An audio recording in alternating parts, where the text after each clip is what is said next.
아, 잠깐, 잠깐.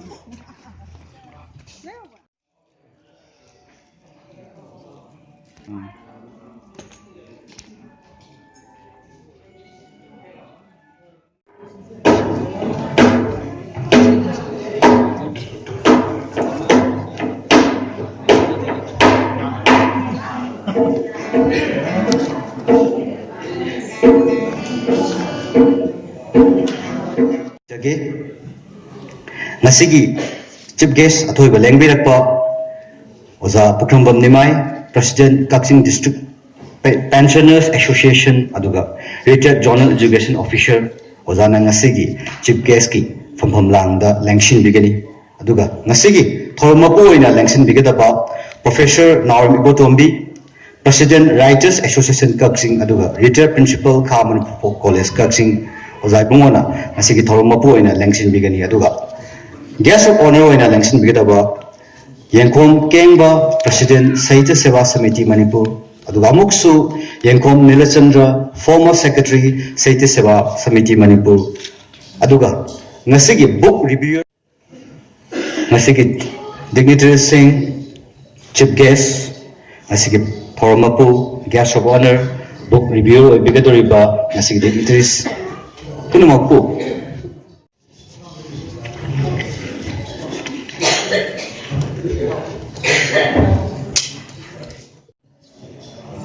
lengshin biriba dignitaries sing sida ngasigi publisher gi maikaidagi ngamjaba adugumlaba ikai kumnabagi chamlaba khudol lengyana mamam tabbinaba talunning hangat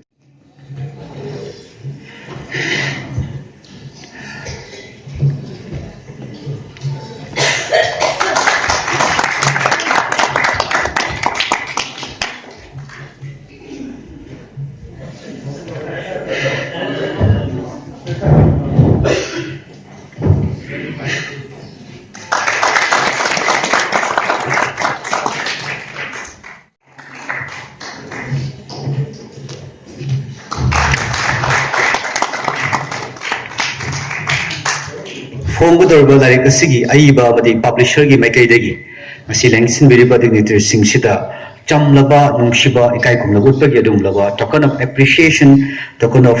love adu, when I am Chamlaba, Lengia Namagi symbol in Apen Uchari, Tagachari, Tagacho Fundokchari, Yamna Nungai Jaba announcement Amana, Nasigi, author Oibiriba, Naurem Kogen Chandra Masapangna. Khomjin jaduna miyamda complimentary oina booklet macha amashu larik sigaloina ngasi khudo tambiri hari booklet chi thongni role haina ming tholi jaraga tharungi makha chatha jarakpada ngasi gi mangal gi masak oiraba maira asi ngasi gi chief guest na luching biduna adu akhoi gi volunteer sing na mateng pang biduna adu akhoi gi tin de sing na loina ngasi gi maira asi ngasi gi tar phom gi maira asi chukut pina bandolu angachari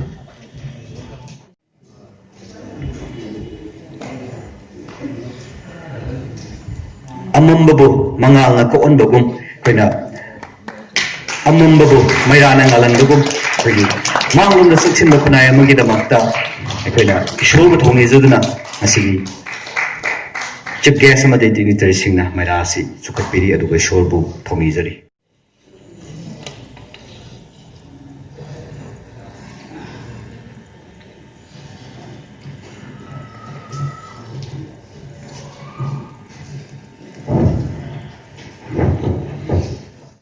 Tamzahangi Kokochari Mayang Nambam Lalit Chandra Kuman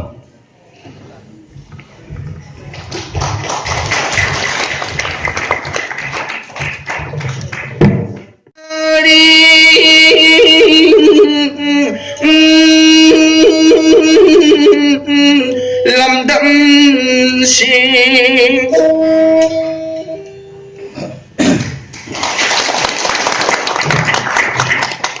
Shiba akhoi thuk lauba thamoida yamna nungshiba phawba dumlaba musical instrument pena gi performance dukimatik nungshina pukningda thamoida kaiguba ma phawna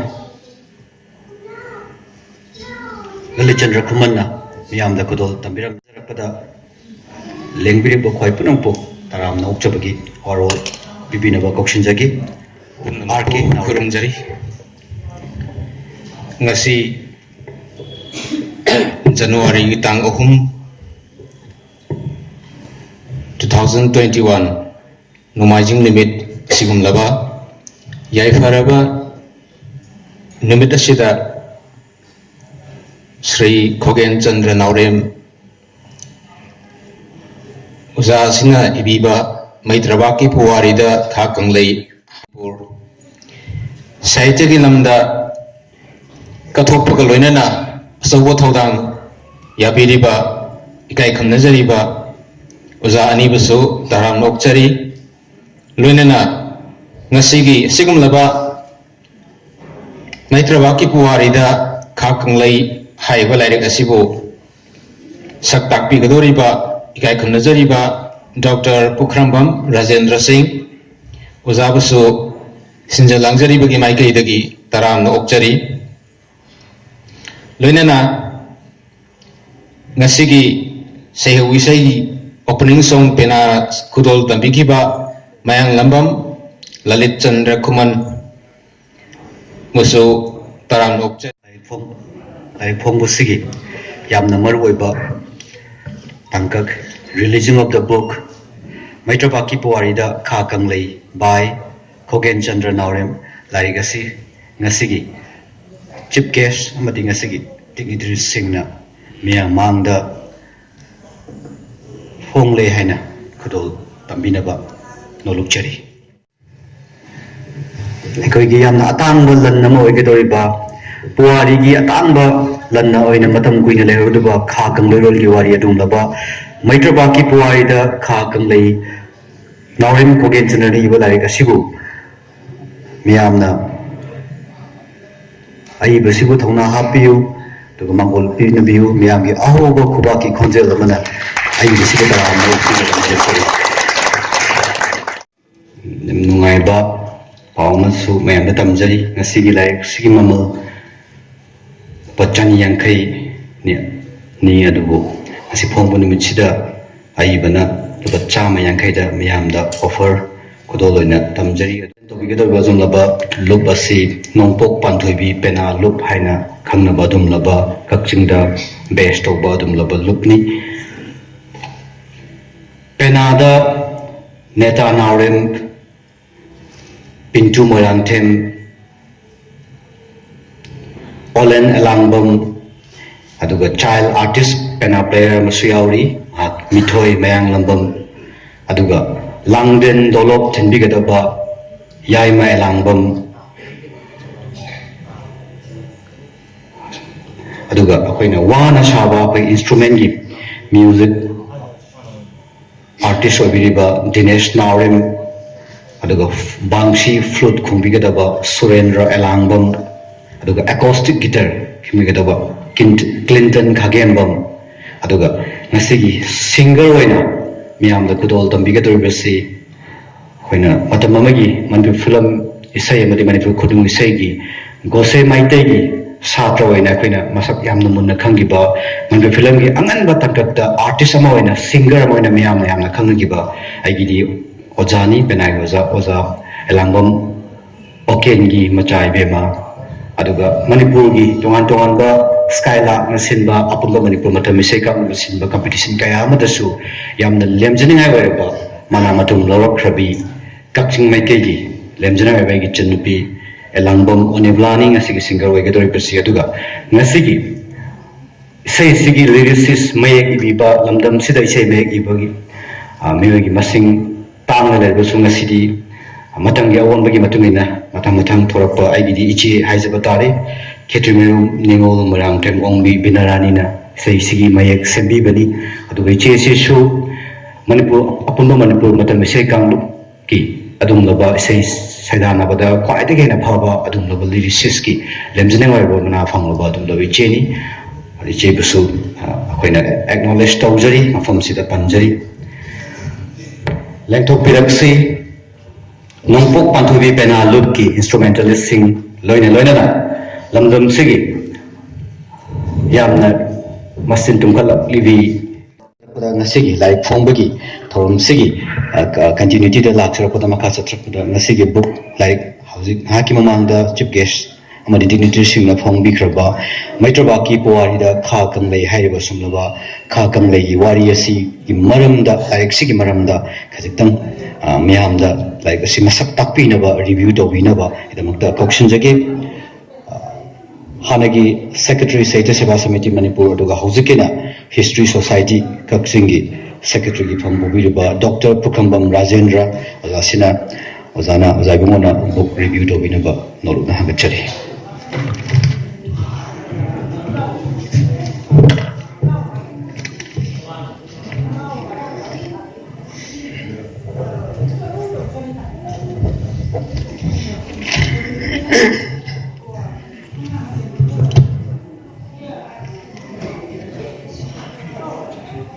Nasi Maitraba ki Buwari da kha kanglei haiba Khogen Chandra Nauram na iba lari asi phongbagi singba mifam basida dai gi simbiriba kai khumna jariba punmak ai yam samjinjarge aduga mangda lingsingbiriba ojalai guru isingna chechel kuno kimhamda ahamda kong nonjari sigi hiram sidai yamna haijadaba mi amani micham mamoina paabda ingonda haujabadu adu khak pau tamjage aduga hek yari mo khai tension jarge maram du bingse pungani ga mini nifuni pan ichang swaije sat khare aduna ningtam dhani na mayam ji inga kadaba adum badu yenga ga yari khai samjin nanna bo kana jage aduga lariki ma panthong gi masak tade panjara roi maram di sabagi marak tasu larik se khara dum phangam mani ai khanjare aduna uragadaba potuda ina mo halaga haibada haijara roi aduga khara manungi oida ingonda phaujaga khara khatang ai sabada tamjage tayong panchida leiriba jiba mayam puna masida masing yam leigare madu lakha koti mayam ma saithadina science ki like tasu haire aduga uyada kede loina haire sidai sida ai kadai da gino haibisi khangam mi mo yawda tayong mi khudimak si polba matamda mama masa khangde mapa masa khangde kanabo khangde aigi ma kana no bisi khangba ta mi si ambo leite lai gi wadi da yawa mi kharana tana ai koi lei ban mirak sida aigi ma do sini haidana ai polo pada khangoba leite aigi ipa do ai di ipa sina pokpi bani haiba khangba ta mi ta a ba leite masi karai do khangge ri lai gi wari khakta da ma gi ma pa ni adu khangi haiba gi wa ta mi khoi gi marak sida ni adu ambo leite chaurakan sida aibu luna konbiramba yopiramba aduda aigi ipani imani haina ningjaba nungsibagi kuyom adu pibiba ma ado ima ipani haina khanjaba aduni pokpa soram be ai pokta ba soram maramdi aina hodaba potne ba aigi asenba ima ipa se khangna te adu khangwa tai ba mo leite singba leito mayam sigi marakta mi amakak chong thore aidi ipa loin khangi haba soy matang sida kana consciousness haba lona makhak masiki topic sidi akhona kadai dagi verify tawtoino haba lona makhak lai matamamada tayong panju kholaga purambe se kanagi wari no hadi lai gi wari ne thambalu gi wari da su akhoi lai na nu taga nupi do do pharaga pan tingbada hapati yani hayadana nithau thadoga nu tagal lishabi kana lege pharaga panding da happy haibane hojiki matam dadi madu lauthoiba midu hana sanam ki sibagi serak fangane ne khal habidi adugi jugdi loigere adu hojiki kana na dominate tawge hadi science na amuk dominate tawpa matam ne matam yawol sida aduna aikhoi wari sida musagi aidi hek polapga aidi ai popasu khangi ai kana no ai khangi hadna nupang khakthore masi kana no ade khoina kari kauge di ma se nongda lairen pakhang ba kawe aikhoi gi lon aikhoi gi maitai aikhoi gi iron da ma ngase man ka aidi nongodon atia de gi tarak pani haibane adugi nongda lairen pakhang badudi मांगोंद कनाम भावना नंगदी सुमाय तो पोलकोनी नपा ममिंगसी कवि नमा ममिंगसी कवि हाइदर सुमारी खंगे हाबने Atri by consciousness से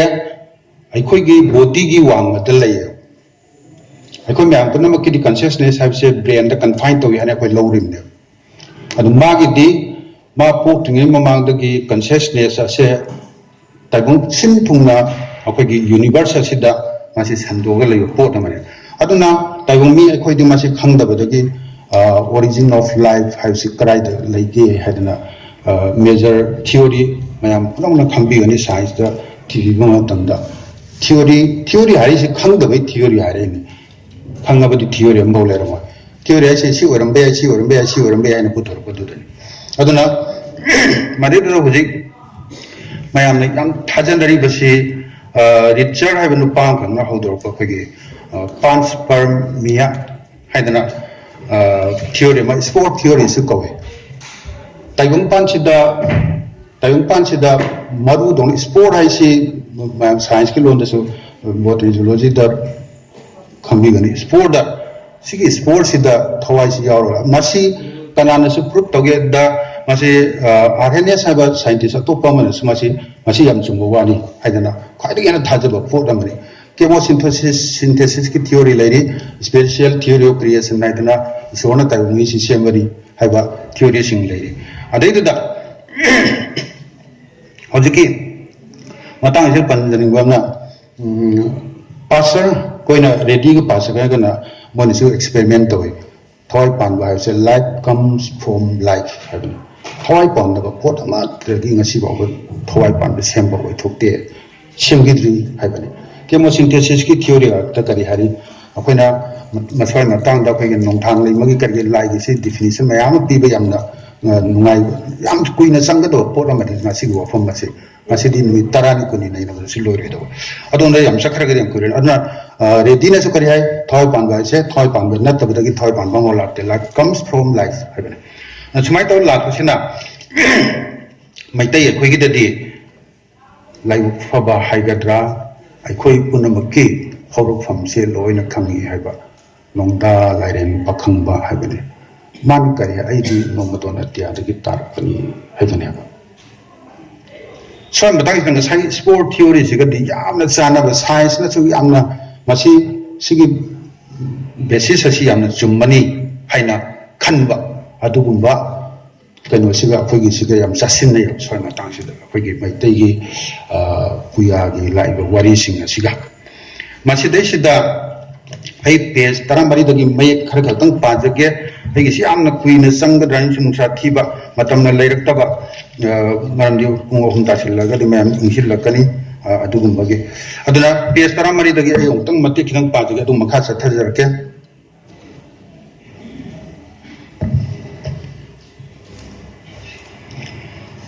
khwang da sepa phaijona phijin amana mang da thadare phijin amada tungde yekhale mangi tomal na singli tolom bagi arthan ba yam darkala yani khanjai tungi namaina mamaini ani asigi mongdi anji phidubni anji maksi definition people song kondoira ha sigi darkar sham lei mamdi katom de yeng da toino ha base adu ai madu loinang tu thamjarangge dagi haina tapani namana hayini namana hayani mai pagi warini so aisi ani ki sijin namana malemda namana korouda haigaliban nama asina korou ipani haithaba nama asina malem imani ani asi pakhang bagi mamai makok sikna bani mamai makok sikna bani hadase english ki maronda di masi oroboro ko oroboro sidi akoi khaktara hadi Pakistan Afghanistan som bhaurga sa kharkanda Egypt jawe adagi di asomda atopa country mga madoi ngatang baram chale hai basing se makhoi gi lai se mamai makok si an mai te makhoi ka karai tu ma ru si akhoi thi bagi dakar ma hoi tagum pan pun maksida kari gi mi baja lon khena ba marak sida kari gi numi tari ni na saba मफम खुदुगी कमायना चटनरमीबनो सिने सिंबसिंगसी नैनबा याव मयाम अमा लै अदुना Greece दसु ओरोबोरोसी तवी अदुगा कनो दसु Egypt दसु Tawi Cairo की अखोगी थाइना की pyramid की लेरिबल लंदम से मखोई की लाई से मैतई की लाई का चा मानना ममई चिके ममई चिकपगी अर्थ से अमु तोंगान पर्सपेक्टिव तगी येंगा अर्थ से यामना हनबे याग्रे करी हारिनो ममई चिकपसी करी हारिनो अमरोमदि मी पोपा हाइबने अमरोमदना मतंगी साइकिल हाइबने अदुगा अमरोमदना अखोगी थवाई की खोंचत असे मपोक लांगोन चली हाइबन सिगी मरम मयाम अमसी स्वाइसिदा नैननबा सि मसाक्सी याम लेगरे मसी ओं थमजरंगे मरम निंगा सिसी याम थेंगबनि न ओजा मयाम सुम सिलिंगसिंगिरि मोर खरगो तो सु फोंदुक पिननबा अदुना सि थमजरमगा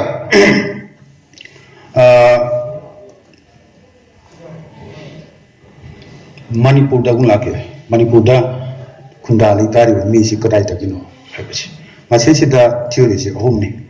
अहानबदा ओजा झलजुगी मोतति करी हाय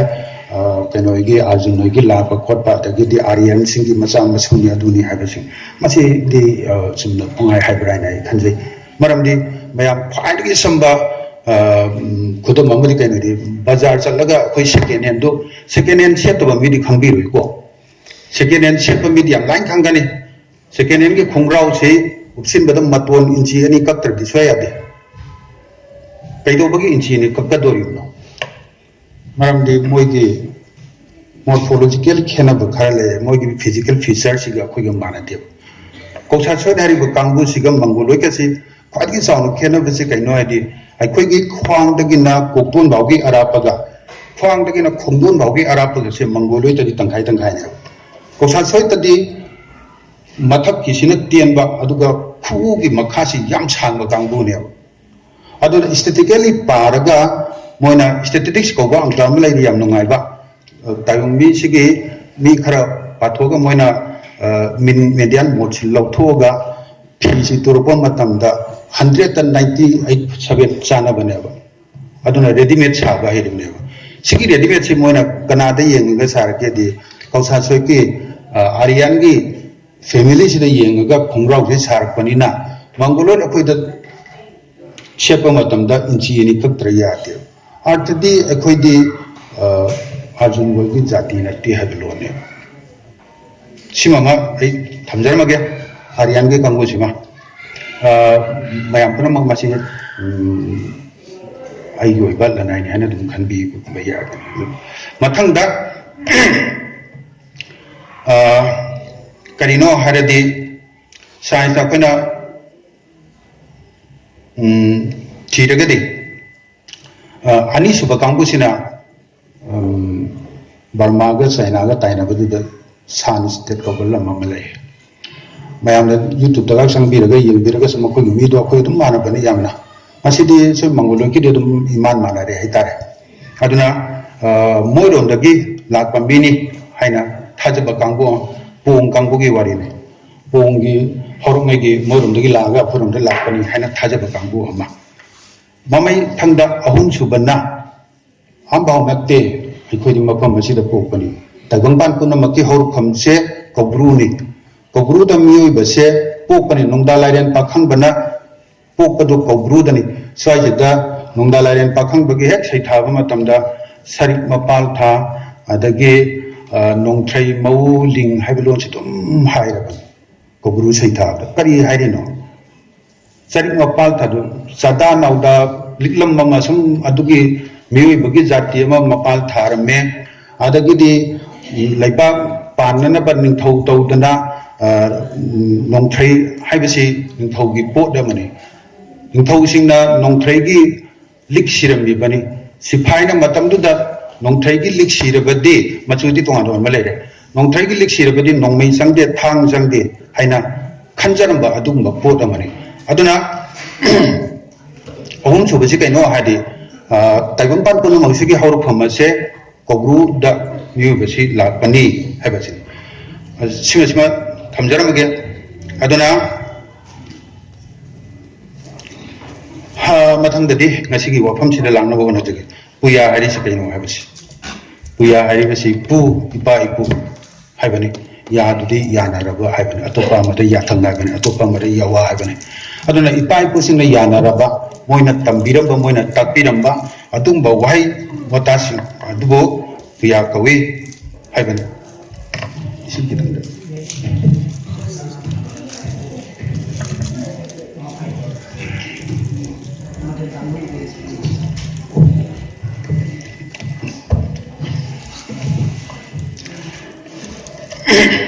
aduna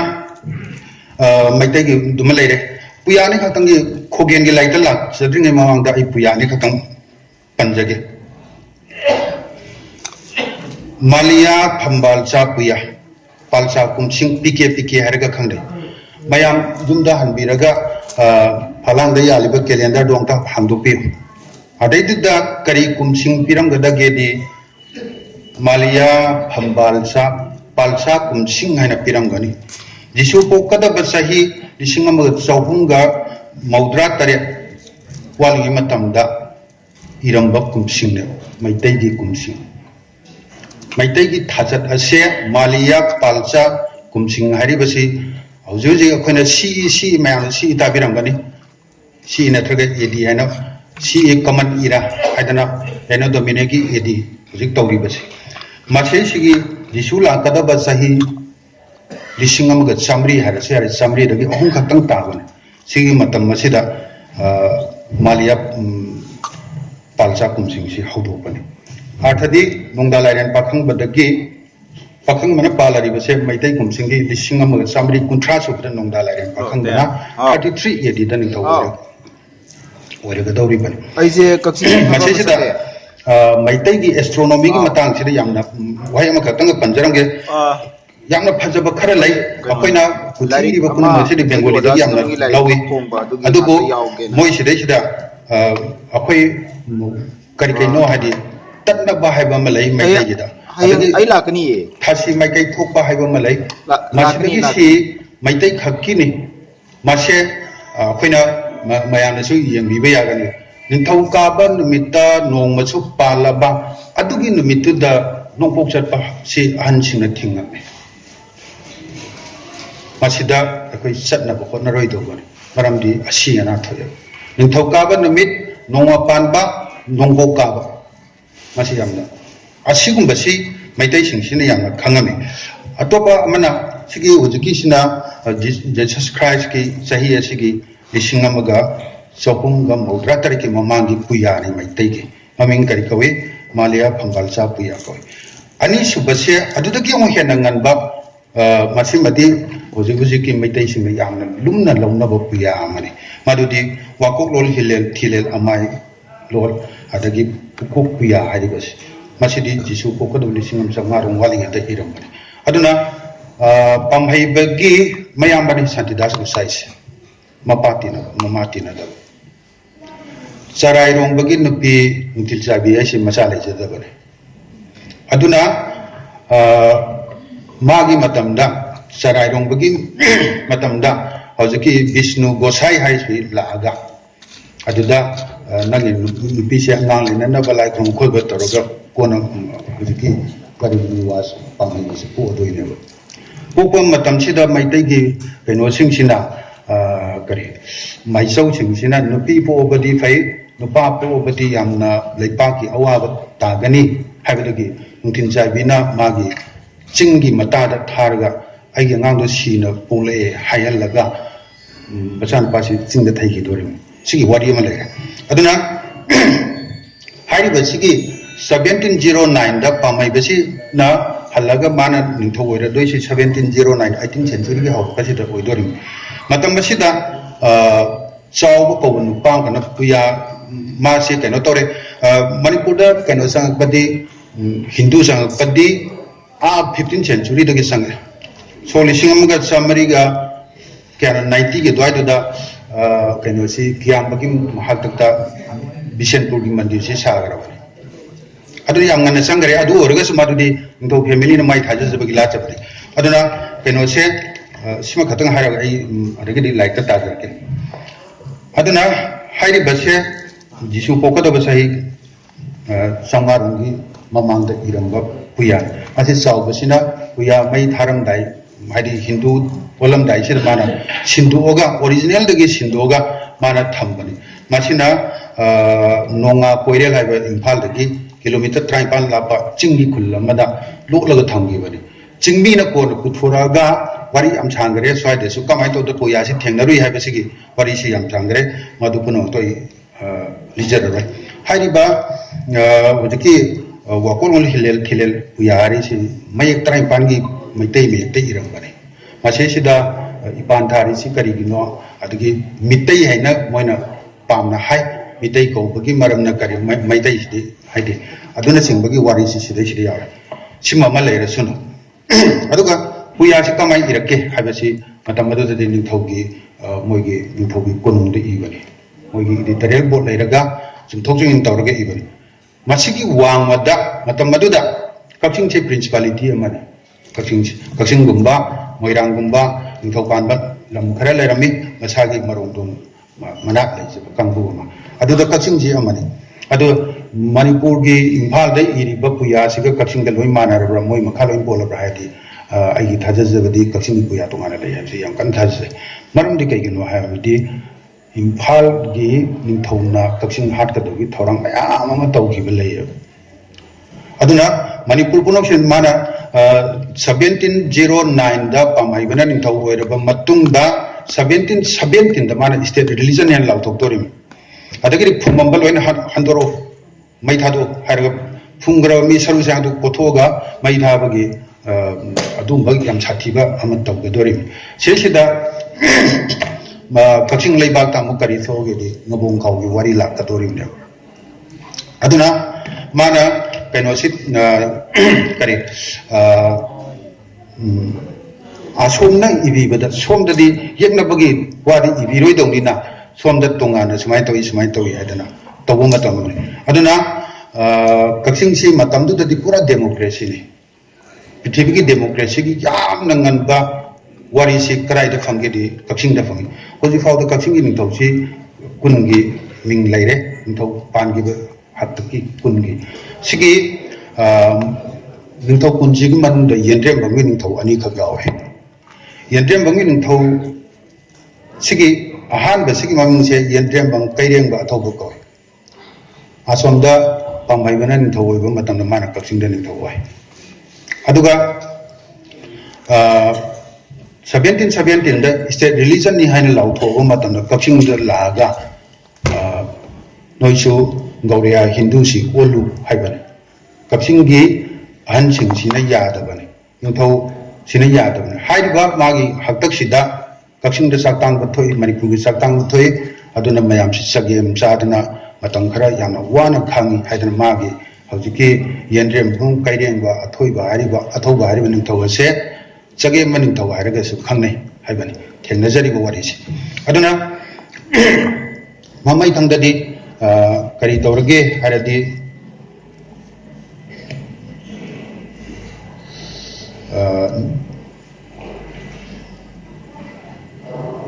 इन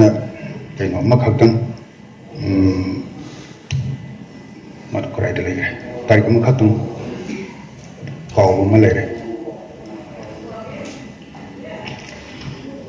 हौजिकी कक्सिंग की पंडित अहुम से माइचौ तरेट खक पंजाब पलुंगदा मोगी सिपाही सिंह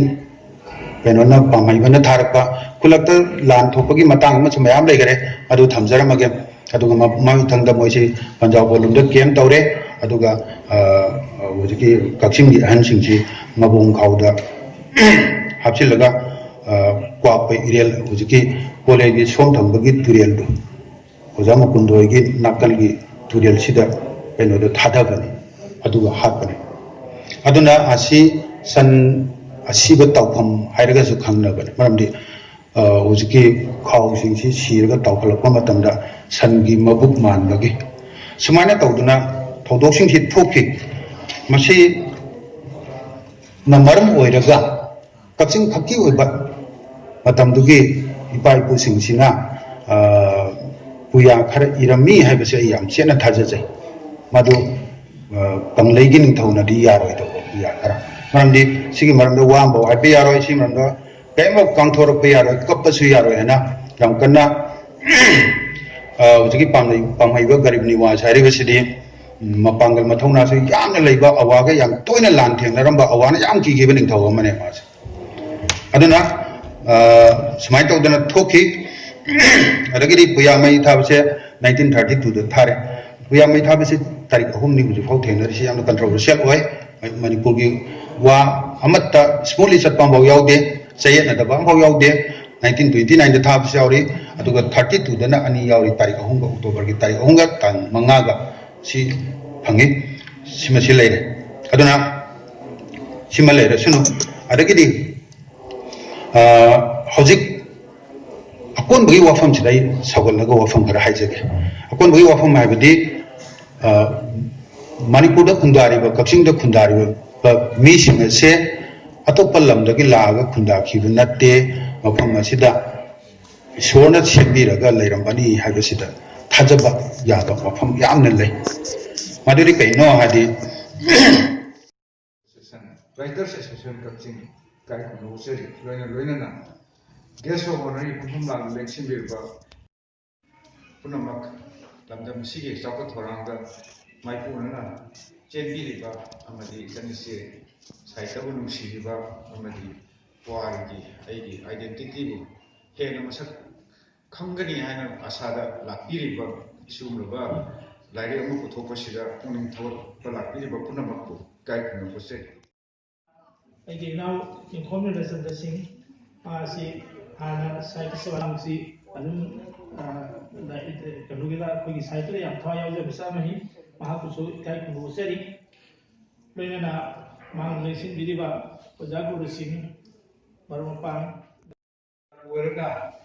क्वा कापा अममा फोन फोन तो मतमदा कटिंग तुमो चाइल्ड तुमो ना सुना या कोई याम नमधना थनम मांग खोलेना कोई का से कोई सुगो पोसे का से मोय सा पोते लाइक मतम या वाना